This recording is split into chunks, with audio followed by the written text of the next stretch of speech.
बच्चों, welcome to the my YouTube channel study girl Shruti. स्वागत है आप सभी का मेरे इस नए वीडियो में।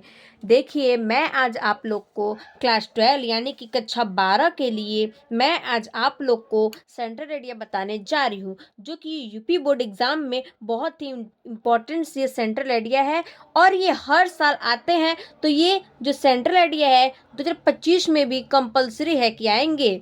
तो इसका टाइटल क्या है देखते हैं।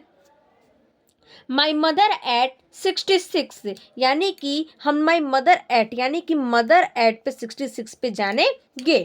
देखिए, the poem my mother at 66 composed by Kamala Das. बोल रहा है कि जो ये बोल रहा है कि जो ये माई मदर एट 66 है, इसके रचयिता कौन है? तो कमला दास हैं, यानी कि जो इसको लिखे हैं तो वो कौन है? इनका नाम क्या है? कमला दास है।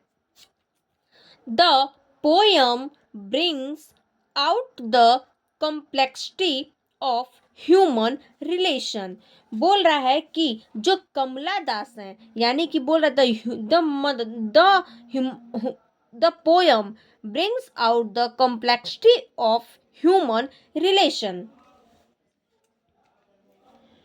मतलब कि जो कविता में ये क्या कह रहा है, जो कविता है मतलब कि जो कविता में मानवीय क्या हो रहा है, मानवीय संबंधों के क्या होता है, जटिलता के संबंध में सामने सब क्या होते हैं, आते हैं। कंप्लेस्टिक मतलब क्या होता है, जटिलता, यानी कि जो ये कविता है उसमें मानवीय ह्यूमन रिलेशन मतलब कि मानवीय संबंधों के सामने क्या होते हैं, ये लाती है ये poem. The central idea of the poem is assigning, which is the eternal law of nature।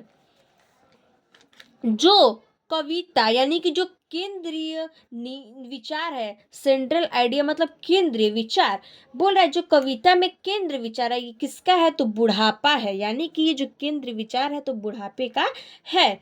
जो प्रकृति की क्या है, प्रकृति की शास्त्र नियम से है।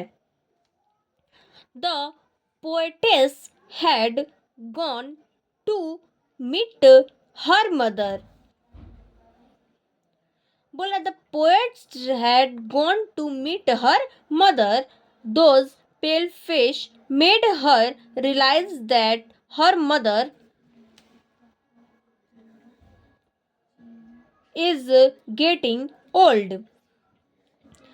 जो बोल जो कवित्री है वो क्या है कि जो कवित्री है अपनी माँ से क्या करती है, मिलने के लिए जाती है। मीट मतलब मिलना, यानी कि जो कवित्री है वो क्या करती है, अपनी माँ से मिलने जाती है। तो उसको अपनी माँ को देख के क्या होता है, उसकी माँ के जो फेस है वो क्या होता है, पीला चेहरा की तरह क्या होता है, एहसास करता है। जो कवित्री की माँ है वो जाती है मिलने माँ से, तो उसकी जो कवित्री वो अपनी माँ को देखती है तो उसको क्या होता है, उसका जो चेहरा है वो क्या होता है, पीलापन एहसास करता है।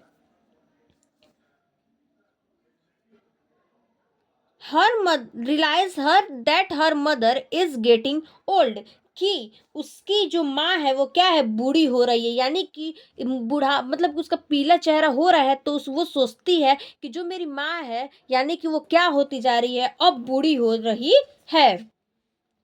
The poets becomes really upset, कवित्री क्या वास्तव में बहुत ही क्या हो जाती है, परेशान हो जाती है। The poets also mention the close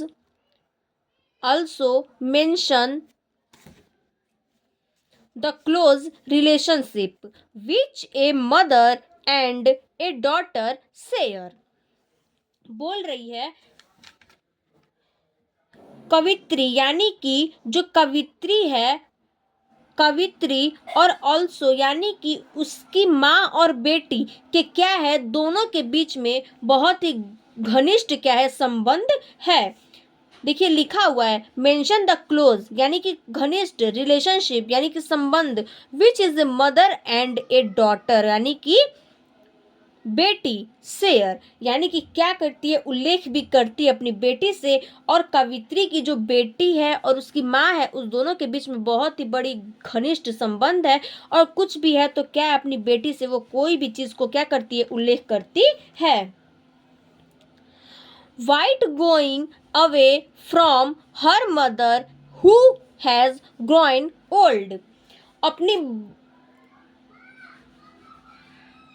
यानी कि जो बेटी है वो क्या है, वो अपनी माँ से क्या अपनी माँ को क्या बोलती है कि माँ मेरी जो है वो क्या होती जा रही है, बूढ़ी हो चुकी है। मतलब वो सोचती है कि जो मेरी माँ है वो क्या है, बूढ़ी हो चुकी है।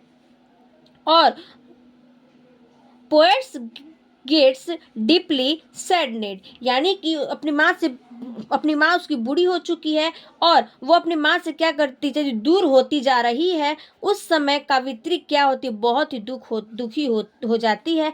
क्यों? क्योंकि वो अपनी माँ से क्या क्या होती है, बहुत मतलब अपनी माँ से दूर हो जाती है, यानी कि चली जाती है अपनी माँ से दूर।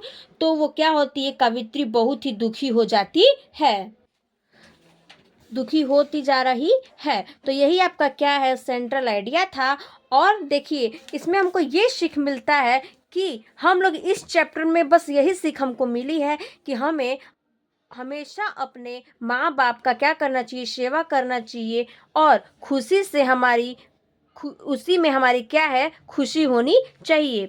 हमेशा उनका पूरा ध्यान रखना चाहिए और उनका आदर सम्मान करना चाहिए। Thank you. चलिए फिर देखते हैं अगले वीडियो में।